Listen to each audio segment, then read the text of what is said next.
What's up, everybody? Welcome back for episode 3 of Throw the Brick Radio. I'm Jan Rosenberg. This is Logan Sears. Today we have an awesome episode. With us today we have Mike Maksimovic, 2017 NCAA qualifier, wrestler for Cornell College, back from 2013 to 2017. Now is a coach at Wisconsin lacrosse, former coach at Cornell College, and he is in grad school for cardiac rehabilitation. Welcome, Mike.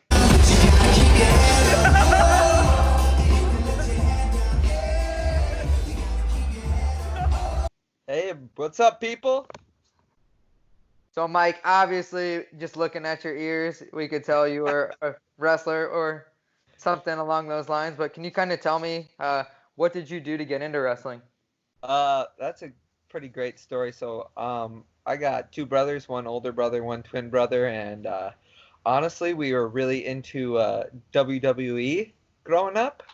So, I mean, anything with the word wrestling in it, we were kind of interested in. And one day in middle school, my older brother just decided to do it in 6th grade, and I was like, all right, I'll do it too. And I went to his first meet, and I was yelling. I remember yelling out as a 4th grader, dumb kid, just like, "Where's the chair, ref? Where's the chair?" But then, obviously I learned to love it over time, and I was just something I was meant to do, man. I don't know. So what grade did you start in? 6. 6. That's honestly been pretty common. Everybody that we've interviewed on the show so far has started in middle school. I think that's a good time to start, honestly, because, you look at the way some of the other countries do it, like you look at the Russians, they're not actually touching the wrestling mat till they're at least 10, 11 years old, right? They're working on their body control. They're working on strengthening their bodies, like other parts of the actual combat athlete, So I don't think that's the worst time to start, but obviously there's always benefits to starting early too. But 6th grade, that's when I started. Yeah. Dude, that's awesome. Yeah, I mean, I met his two older brothers. Fun fact, Andrew Maksimovic is known on Flow for pinning an All-American in a suicide cradle. So No. This is the most hilarious upset in history. So he was down 14-0, right? Against Elliot Riddick from Lehigh, All-American, right? In the first round of EIWAs. Riddick's like the first seed, Andrew's the last guy in there. And he's down 14. Gets cradled, stops the cradle, and gets a defensive fall. Gets up with his bleached blonde hair, points to the crowd and points at himself and starts celebrating. It's the funniest upset in history. I mean, I'm sure it wasn't so funny for Riddick that it happened to, but, he ended up All-Americaning that year, so it worked out for him. But, yeah, if you get a chance, if you can find it, look it up. He just getting his butt kicked. That's awesome. So kind of next coming in, so you were from Chicago area, Illinois, right? Yes, sir. 3A school or 2A? 3A. Can you kind of walk me through what was it like wrestling in 3A high school? How did you do in high school? And kind of let them know from there.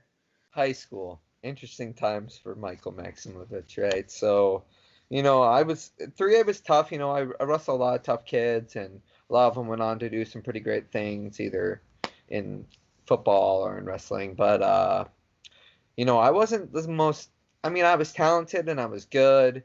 I was definitely lacked on the whole mindset part of the situation, which obviously we'll talk on that a little bit later. But, I just didn't quite have it yet, like my body wasn't developed. I had good coaching, but, I didn't have anyone to wrestle with after my brother left. So like we were in with a bunch of hammers, but like my school just didn't really push it. We were a basketball school. We had won a state title a few years before with John Shire, who played for Duke.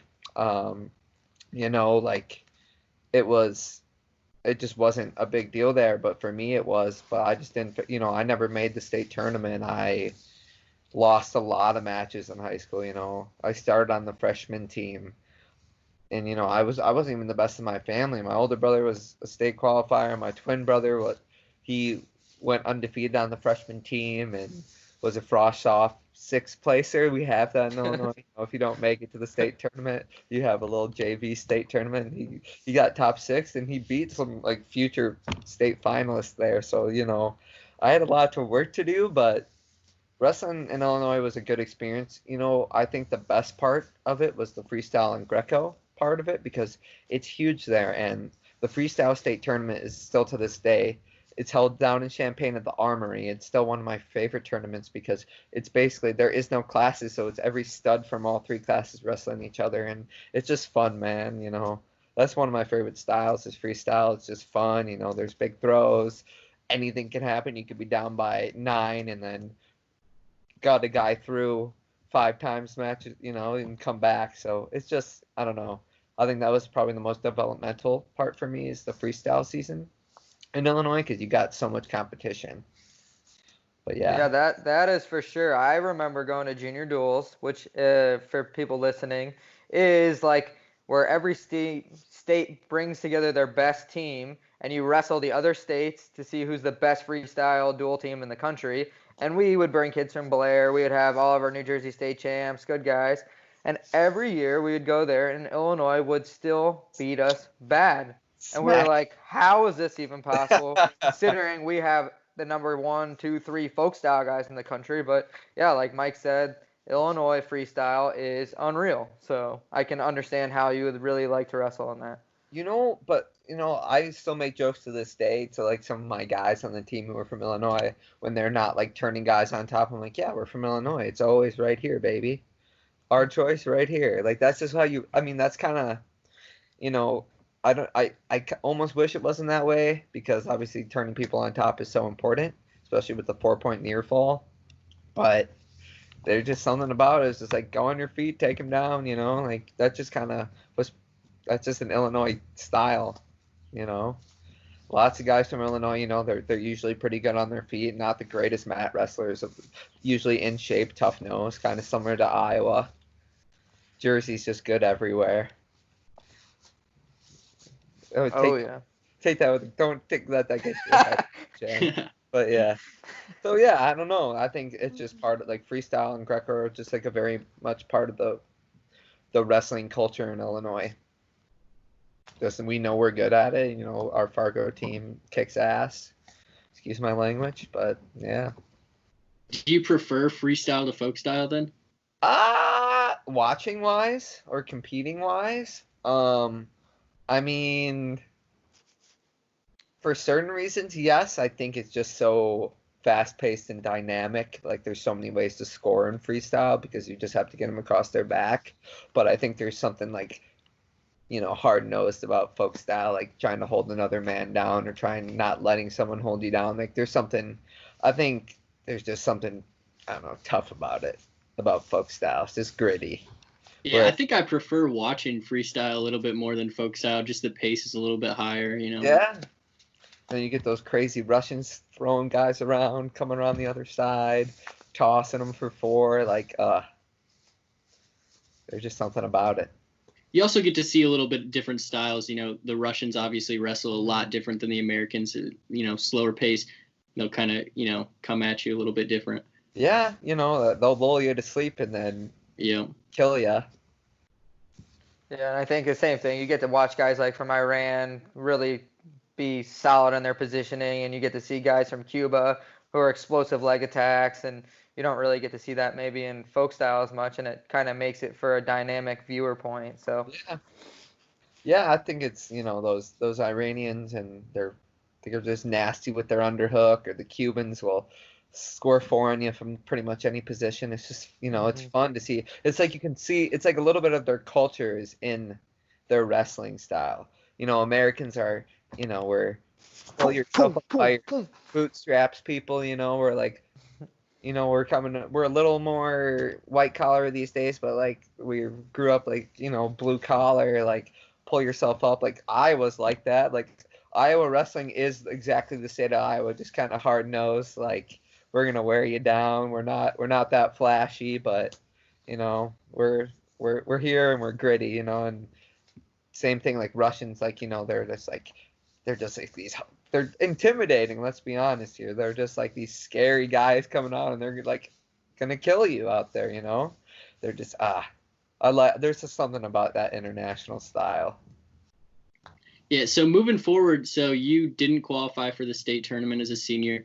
What made you decide that you wanted to keep wrestling in college?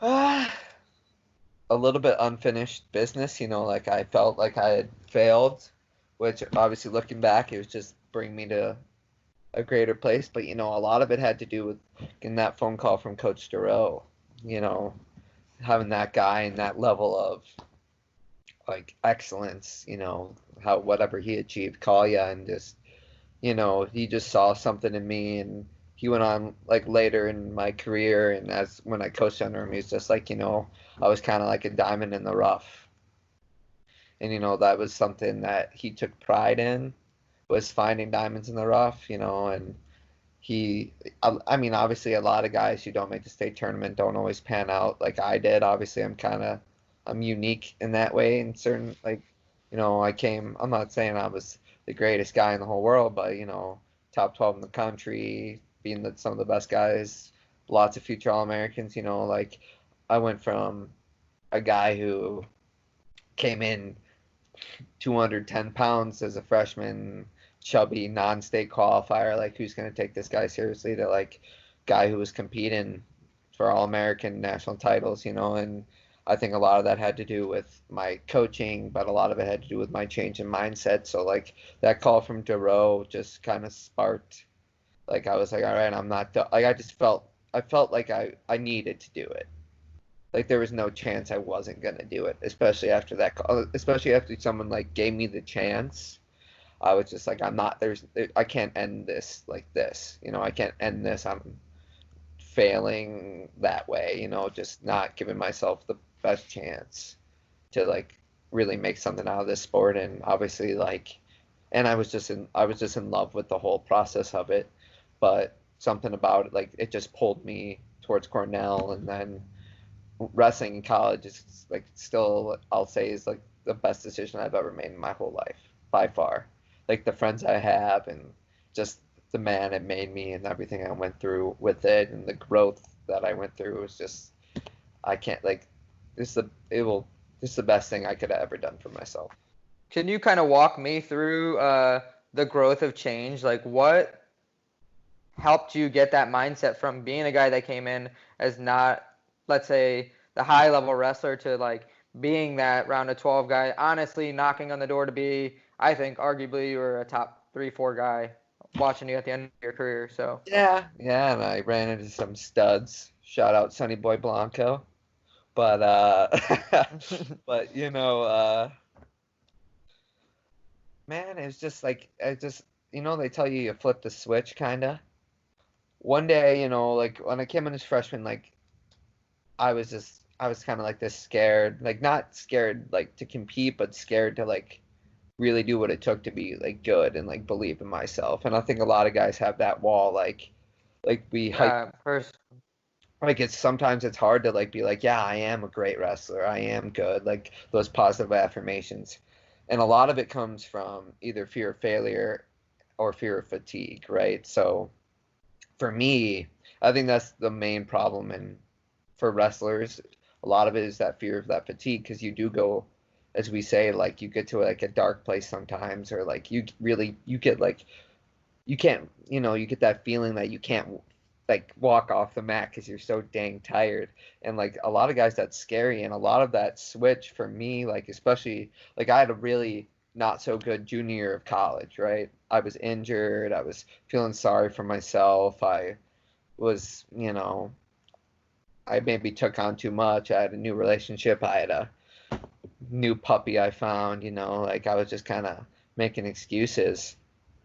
But a big shift for me came from when I actually have the quote up on my phone right now from Dennis Hall. Hold on.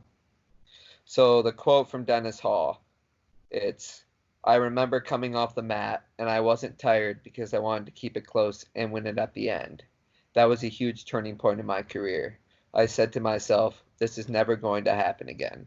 Every time I come off the mat, I'm going to be utterly exhausted. So I took that to myself. I was like, all right, Michael, you have to learn to embrace being tired and like to be like, you have to flip this script on and be like, wait, this is what I want. So when I was competing like in my senior year, I remember wrestling to go to the national tournament against, Jan's teammate, Jake Voss, right? Who was an All-American great kid.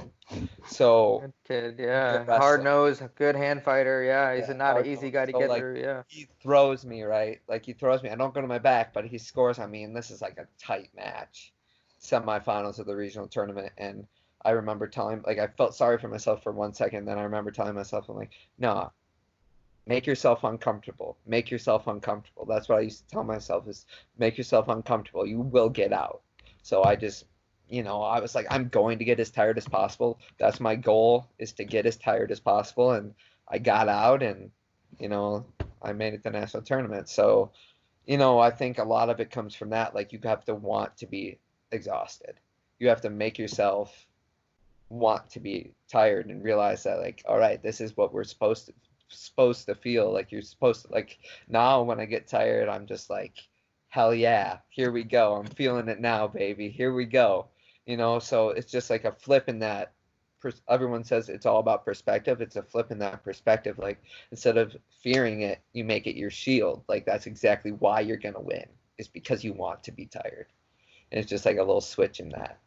Yeah, going back to that semifinal regionals match with Jake Voss, how important was it for you to win that semifinals so you don't have to wrestle in that third place match? Oh, well.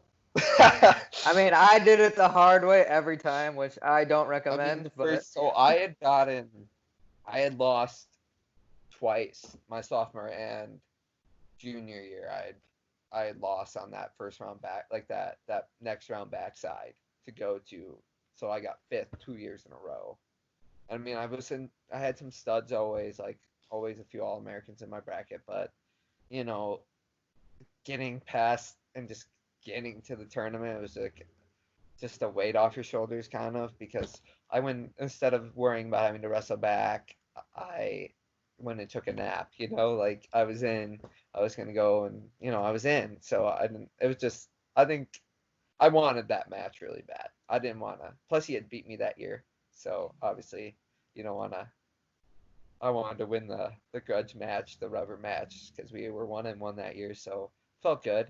I think it's always better to make it that way than go the hard way. But, someone said wrestling back to get third. It's just, the guy who gets first might be the best, but I always respect the guy who gets third the most, That's the way I see it.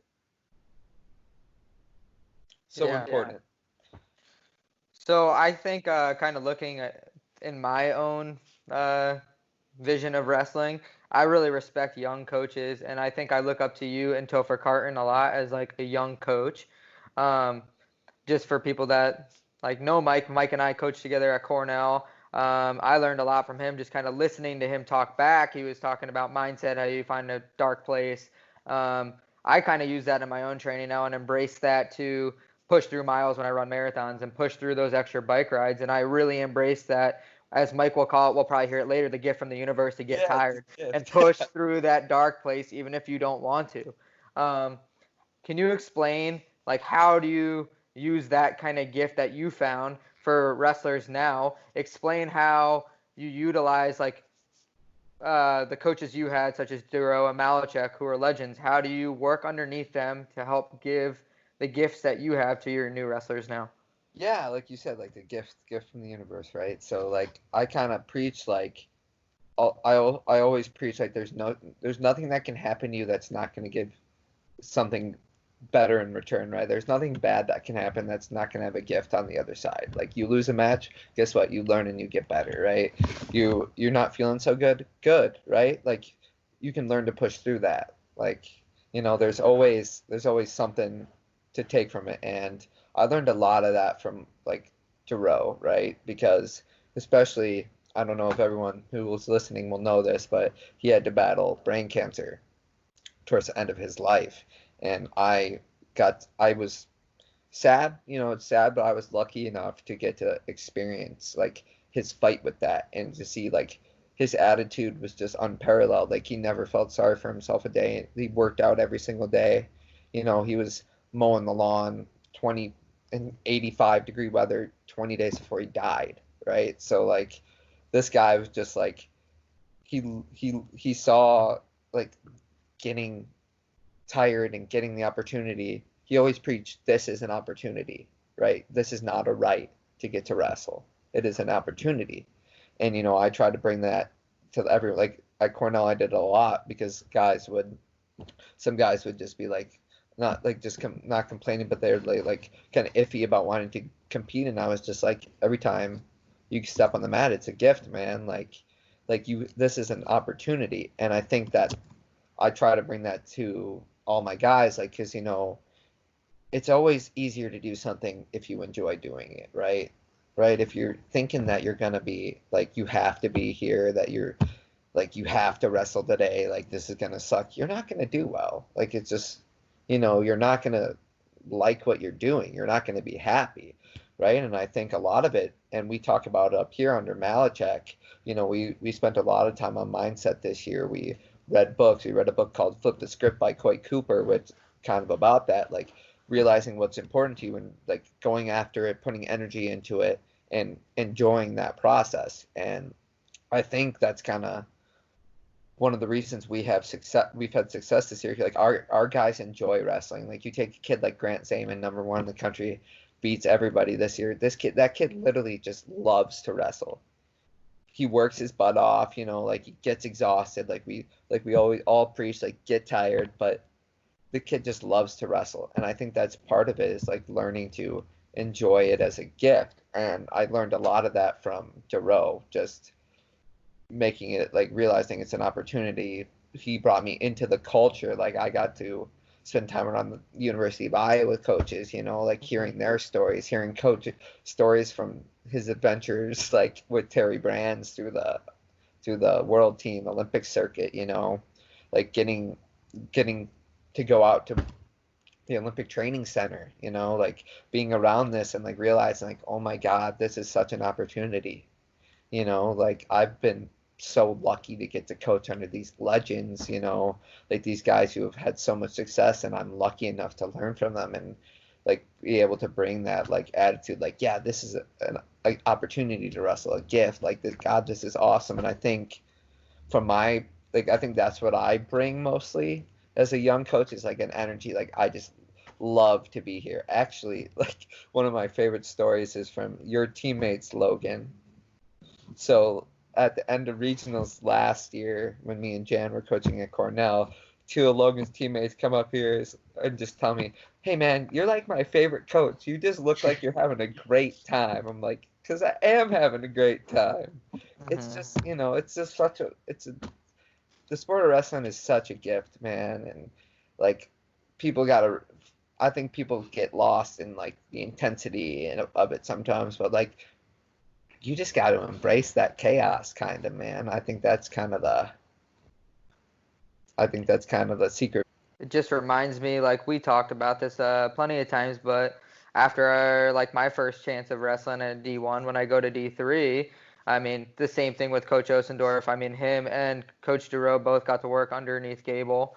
And it's just like when you realize that you don't just deserve, just because you transfer somewhere or you're here, you don't deserve all this. Like you are presented with the opportunities and you have to earn what you want.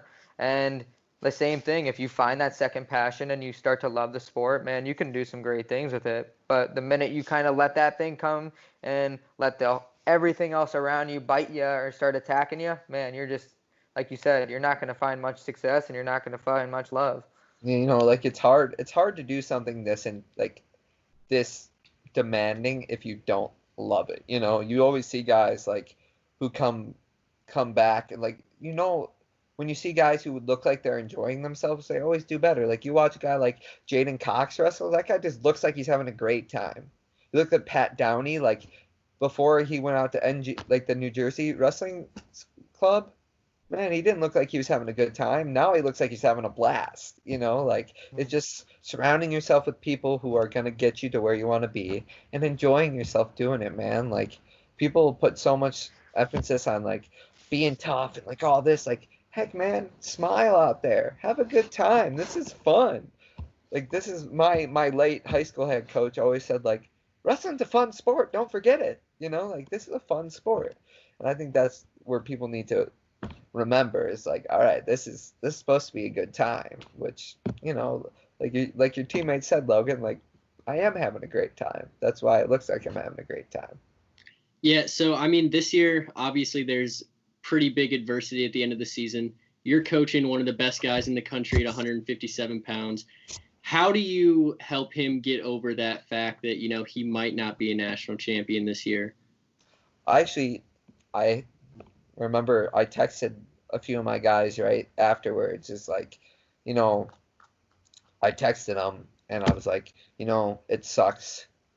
We all know that you beat everyone and that you're still the best, but you know what? I texted them and was like, you know what? As bad as it is, we still get today, and that's a gift. That's what I texted them. We still get today, and that's a gift. That's another thing I learned from Duroe was wake up every morning and say thank you, and I still do that to this day. You know, every morning I wake up, I say thank you.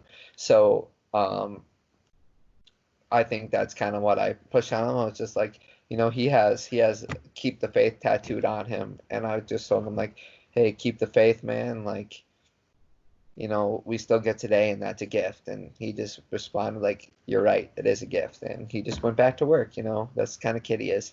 So it makes it really easy to coach. So yeah, just kind of keeping your perspective. Like, it sucks. Like, don't get me wrong, it sucks for those guys who don't get to compete. If I didn't get to compete at the national tournament, like, you know, especially for those first time qualifiers, it just probably just feels like you had your chance robbed from you. But at the end of the day, like I say, there's going to be a gift in it, man. Even in this whole situation, there's going to be a gift. We just gotta open our minds up and realize and find it somehow. You know, like don't get too down about what things you can't control, and just focus on like, hey, like what can I learn from this? You know, and I think that's how I would like to live my life that way. So yeah. Dude, that's some deep stuff, and I really like that. I learned, you know, this is why like we're doing this podcast is every single person we brought on so far, like you just kind of get your chills on you when you hear stuff that you can like learn and take to yourself every day. Um, a little bit moving past, I want to get to your mindset a little bit later, but we have to talk about right now is, you know, you've taken wrestling and you've kind of moved past to something great. Like, can you explain to why cardiac rehabilitation? Like, what are you, like, how did you get into it? Like, that is a great program. So how did you use Yeah, wrestling as an avenue? it's kind of a funny story. You know, like I've always been very driven to help people. Like, you know, there's something about just like letting like helping someone to like either achieve something they want or help them like get their life better, you know. So and cardiac rehab, it's, you know, it's a little underused in society, you know, like it's kind of like it's like a little bit of an underdog thing, which I like too. But you know, in cardiac rehab, it has to do with I'm training to be a clinical exercise physiologist, and basically in cardiac rehab, you take people who had cardiovascular related events, let's say a heart attack, and you monitor them over 12 weeks, 3 times a week, 36 sessions, and try to get them back, not just to like going back to work, but like making their life better. You know, like ultimately, we don't want repeat customers. And I think that's a great part about it. Like, we don't want repeat customers in cardiac rehab. We want you to be better. And obviously, there's things you can't control, but you know, if we get you healthy and your body working the way it's supposed to, and you back on like a healthy lifestyle, man, like you can really change a lot of things. Like, one of the best things experience I had so far has been working with people here who have gone through that. You know, at Lacrosse, we run a phase 3 cardiac rehabilitation program, which is like a maintenance program after they graduate from the hospital. And some of these people have been in this program for 40 years, you know, and they tell you like, without this, it saved my life, you know. Like, getting to hear that and like hearing these people who have been through, like, have looked death in the face, like, you know how much you can learn from these people. And I think that's important. And a lot of it, like, you're dealing with an older population, which sometimes, they get forgotten and they don't get taken seriously. But, once you get to know these people, it's like, wow, they have a lot of wisdom and they have a lot of things to teach you if you just listen to them. And, just, I think exercise, like I always tell you, it's a gift, like I think it's so important for people to do. We're human beings, we're meant to move, and I think it's important to realize, like, all right, these people have these limitations and we're going to try to help them either get past some of these limitations or just help them manage like their medications and manage their lives a little bit better without being in constant fear that they're going to have another heart attack. And I think that's important, like just managing that, like making these people confident enough in themselves and their bodies that they're like, all right, I can do these things without having, like, I can go back to work and not fear that I'm going to have another heart attack. And I think that's important, and that's kind of what attracted me to it, is like a little bit of a, you're giving the people the tools to take control of their own life, kind of. And I think that's important. And I don't want them to be totally reliant on what the doctor says, or having to come in once every, you know what I'm saying? But like, I want them to be able to take control of their own life, and I think that's a good part about cardiac rehab, is that you give them the tools to do that, and I think that's important. It seems like you're kind of taking your perspective from coaching and moving that into your career, because it seems like, in wrestling, you're giving your wrestlers the tools and they can make, themselves what they want to be. And in cardiac rehab, you're kind of giving them tools to better their life. It's a little similar, but a little higher stakes and a little less intense. That's the way I say it. It's similar to coaching, but like, you're dealing with these people's like lives, and you can't push them quite as hard, but you got to take it a little bit easier. These are cardiac patients, but it's interesting, and I'm excited to get that part of my life started, and obviously continue coaching, because that's my love, man. Coaching, I don't know where I would be without the sport of wrestling in my life. Like, I'm sure you all agree, and people who are listening agree. Like, this is just, there's just something about it, man. It's like addictive. Yeah, it's been a struggle for me right now, just with the whole COVID thing. I'm not gonna lie, just not being able to do anything outside of just go to work. Nursing is tough right now, and I use wrestling as that, like, almost like my recovery. Like, it gives me a mental break. I can go in and enjoy. So I agree. Without wrestling, I would have nothing. So Dude, I couldn't agree anymore. It's hard. I was watching wrestling, like some freestyle matches online today. I'm just like, something to give me a little fix, I'm in shadow wrestling in my freaking garage, just trying to get something like, like, let me put my hands on somebody. But like, like, it's just, we're all dealing with it. Yeah. We'll all be more grateful for it when we get to do it again, And that's what I try to keep telling people. Like, imagine, like, like right now you don't have the opportunity. Like, they always preach, like, give it all your today, like, at least every coach I've ever had, it's like, give it all today, because tomorrow's not guaranteed. And like, for some of these kids, especially this year, like, literally tomorrow they did not get another chance to wrestle. That was it. So like, the regional tournament was their last chance. And like thankfully for some of the kids on my team, like, all right, they had their, like, they ended on a win, like, that's all right. They're national qualifiers, and obviously it would have been nice to, technically we had 5 All-Americans, according to, which is nice that they did that, but everyone knows it's not the same. Everyone knows it's better if you, like, actually get to wrestle the tournament. Going back to coaching just a little bit, how different is Mike Maksimovic now at Wisconsin Lacrosse than fresh out of college Mike at Cornell? A lot calmer. I've kind of, personally, like, I'm a very high energy human, like, I love just, yeah, I just kind of, I sometimes let my emotions get the best of me in the corner. But Malachik has done a great job. It's like, Mike, we don't need you to yell. We don't need yellers. We need a coach. I'm like, okay. So I think that's important for me, like just learning, like, all right, it's okay if I'm calm. Like I can still get my little jest in there, my little jabs in there if I need to, but like I don't need to be screaming for my guys to wrestle hard. I can't imagine you're much different in the room though, right? What happens in the room stays in the room, Janet. No, I'm just kidding. But no, I mean, I bring high energy. Like I'll jump around and do the splits and wear my Spider-Man shirt in. Like I just have a good time. My next kind of question for you is just obviously we don't compete anymore, but I know you're still pushing your mind and pushing your body to limits that most people would never try to achieve. Kind of what do you do during your workouts now? What's your mindset like? I know we had a story the other day where you were doing burpees. Yeah. Like, can you like cover something like that for us?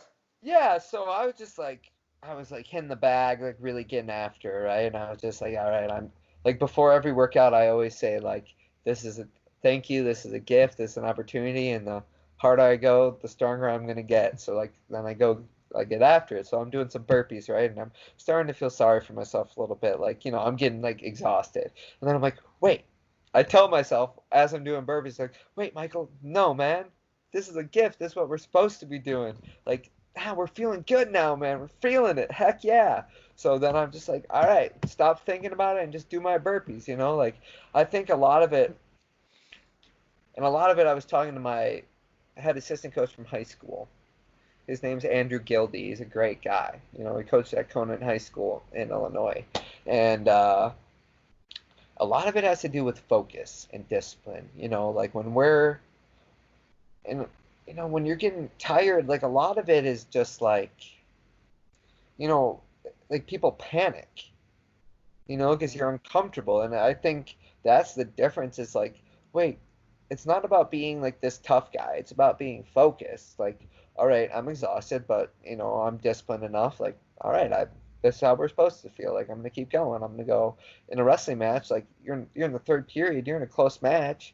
If you get taken down, like, and your coaches are telling you, like, you're not mentally tough. Yeah, you're mentally tough. You stepped on the wrestling mat. You're tough, man.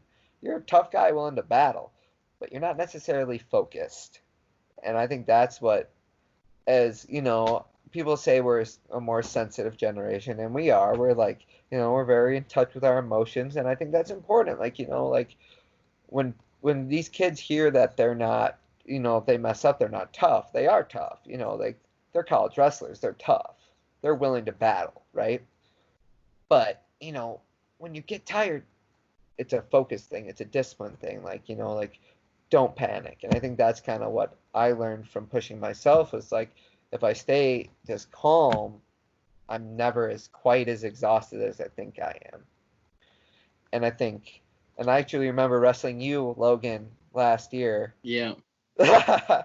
And I remember I remember you were doing so well as you were drilling, and then you got a little panicked when we went live, right? And I remember telling myself, like, I was calm. I was just like, I'm not tired enough yet. And I think that's kind of just like a difference. It's not that big of a difference in skill. It's just a difference in attitude, Yeah, not I remember being just so exhausted during that. But honestly, what you were kind of talking about helped a little bit. I remember, like, God, I've probably got taken down an uncountable amount of times.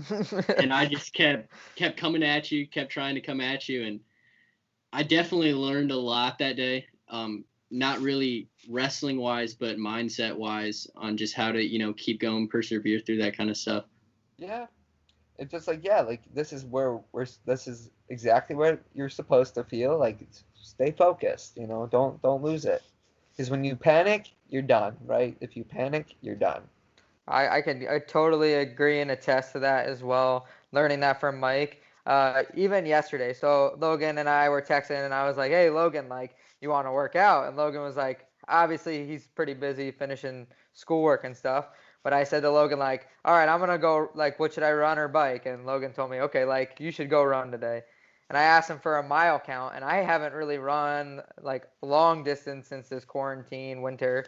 I remember I got to probably mile 4 yesterday, and I started to kind of like feel sorry for myself. I was running up this big hill, and then all of a sudden I was like, almost like slap myself. I'm like, stop it. Like, Don't pan. yeah, you're supposed to hurt. Like, finish the damn workout. You said you're gonna do it. So then I just like something switched again, and I just fucking trucked up the hill. You always got that second wind in you. You just gotta let it come to you. You know, just don't quit. Don't quit. It's a good thing to feel that way. Yeah. I mean, I think mindset has been it's just been something that used to hold me back so much that it's something I put so much time and effort into that, like, yeah, man, I've kind of finally figured it out for myself, and I think it's so important, you know.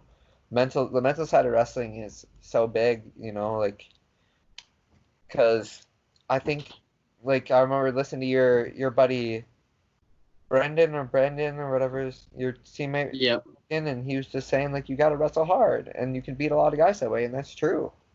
You know, if you stay focused in there, like, you might not be like, I know I wasn't the most talented guy in the world, but God darn it, I'm going to wrestle you until you want to cry. Like, and it's just the way it is, you know, and like, no hard feelings, but I'm going to try to kill you. Like, you know, like, just, there's something about it. Like, being gritty does change things. If you're willing to push yourself, and our late friend, the great Kenny Anderson, used to say, whoever's willing to give more is going to win. You know, and I learned a lot from him too, you know.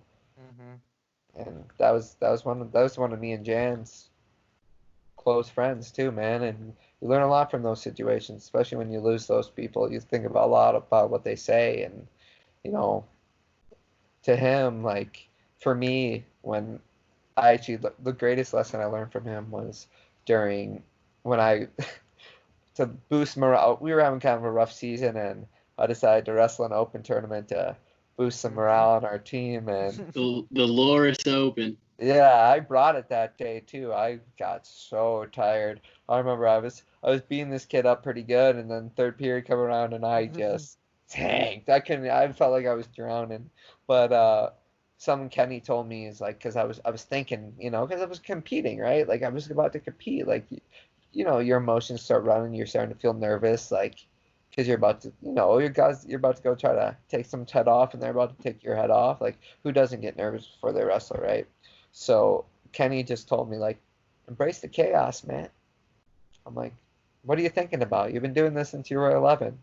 And I tell my guys that today. Like, I ask them, I'm like, how long have you been wrestling? And they tell me since whenever, since they were 9. I'm like, what the hell do you have to think about, man? Practice is for thinking, right? Like, when you're drilling, just wrestle, embrace it, trust yourself. And I think that's something, like, you know, mindset is just, when you believe and you trust your instincts and you trust yourself and you're willing to get utterly exhausted, like Dennis Hall said, I think you can do some pretty great things. Yeah, so I mean, you've talked a lot about your mental growth. If you could give one piece of advice to people listening at home, how to enhance, like, your mental state, what would you say? Be honest with yourself. Be honest coming from a standpoint on where you lack. Like, what are your fears? What are your insecurities? You know, and I think first things first, go to gratitude. You know, like, find out why you're, like, what you're grateful for. And, like, I think that changed a lot for me. Like, being grateful to compete is just something that can change you, like, a complete 180. Afraid, like, instead of being, like, worried about going out and competing against some stud, you know, like, realizing you are a stud and you get the opportunity to test yourself. Like, just think about that. Like, would you rather wrestle a guy, like, you know, like, would you rather wrestle a guy who's a little nervous about, like, who's like, oh, I have to wrestle Mike Maksimovic? I'd way rather wrestle that guy. Like, I know I'm going to beat that guy. Or would you want a guy like, oh, I'm going to go out to test myself against this guy? Like, just that difference. And the thing is, it might not be easy, but look how simple that is. Instead of telling yourself that you're afraid, be honest with yourself. Like, why am I afraid of this? Why am I insecure about this? And flip it. You're like, wait, I work my ass off. I'm going to go after this guy. Like, just that simple. Like, be honest with yourself. Just like you are in your training, you know? If you have a bad single leg, you're going to work until you have a good single leg. If you don't think so well, you should work until you do think well. You know, like, just having that self-awareness to work on your mental weaknesses as well as your physical weaknesses can really change things for you, I believe. And that's what I would say. Like you don't have to do everything I do. Like, I meditate every morning and I do all this stuff, and I look myself in the mirror and tell myself positive affirmations. I got my life code that I tell myself every morning. But like, just simply like, where am I lacking? When I do well, what am I thinking? When I don't do well, what am I thinking? Like, just having that self-awareness, I think, is the key, and being honest. Dang good words of advice, for sure. Thank you. So I guess we've kind of been asking everyone, outside of wrestling, outside of school, like, what does Mike Maksimovic do for fun? Like, what do you like to do to, like, get away and have your mind just kind of set free? This is a PG show, right? Yeah, but you can answer however. I mean, obviously, we know you take Layla on long walks. Yes, I love my dog, and here, she can get on here. She's taking a nice nap right now. Like, yeah, I got a great girlfriend now, name's Hannah. She's awesome. She's a big wrestling fan. Her cousin was a Division I All-American, and so she got a flow account and everything. She's great. So time with her, and just, yeah, like, I live in La Crosse is a beautiful place, man. I like to go on hikes, and I have this beautiful marsh trail right outside my house where I take my dog, and like, outside of exercise, like, I like video games, I like to chill, and I try not to be, if it's nice, I try to be outside, but yeah, man, just like, I like ultimately just like spending time with my buddies. Like, Jan's one of my best friends in the world. I like hanging out with him, enjoying the little things too. Yeah, I think for me personally, like, during this whole quarantine, just have so much greater gratitude for my group of friends. Not being able to hang out with them and, like, hang out with Mike and hang out with my friends in Cedar Rapids, it definitely takes a toll on me. So, like, I definitely, same thing as Mike. We don't do it every day, but you'll see Snapchats of, like, a sunrise or a sunset, and just being so grateful for those things and grateful for everyone that's come across us and help us grow. And that stuff alone just is something I take to heart every single day. And just the ability to do this, I'm grateful for every day. So I think that's a gift of this whole crazy situation, man. Like, all right, realize what you're grateful for. You're spending the only people you spend time with or make time for are people you actually care about. Like, you're not worrying about, like, other people. Like, like, this is a time for self-reflection, man. Like, as much as craziness as it is, like, gosh, man, personally, I kind of thrive in, like, you just gotta take, be grateful for the little things, sunrises and sunsets. Like Duroe said, sunrises and sunsets, don't take those for granted, man. And that's the truth, because you don't know when like you said, you don't know when your last day is going to be, man. So you can enjoy the time you have with the people you love, and you can always learn from that, man. Not to get preachy, but dang, it's true. Okay, I guess my last question, and you don't have to be super long about it. You can be as long or short, is just kind of words for advice, like, for now on, for, like, guys, like, what does Mike Maksimovic want to be known for? Me? I always, I should talk to Kenny about this a lot, and, I just want to be, like, known as, like, if I die, if I was to die tomorrow, right, it wouldn't be like, wow, he's such a good wrestler, he's such a good this, like, hey, that's a good guy. Like, if I was just like, I don't need to be a millionaire, I want to support, like, my family and all that, but, like, if I was like, if that was on my tombstone, he was a good guy. I'd be okay. I'd be okay just being like, hey, he's just a good person to be around. Like I've heard, of someone. I think the biggest compliments I've ever gotten are people saying like, wow, you just make me like, not necessarily a better person, but like you just are like a good person to have around. Like I take that. Like if someone calls me a good man, like that's the biggest compliment I could ever get.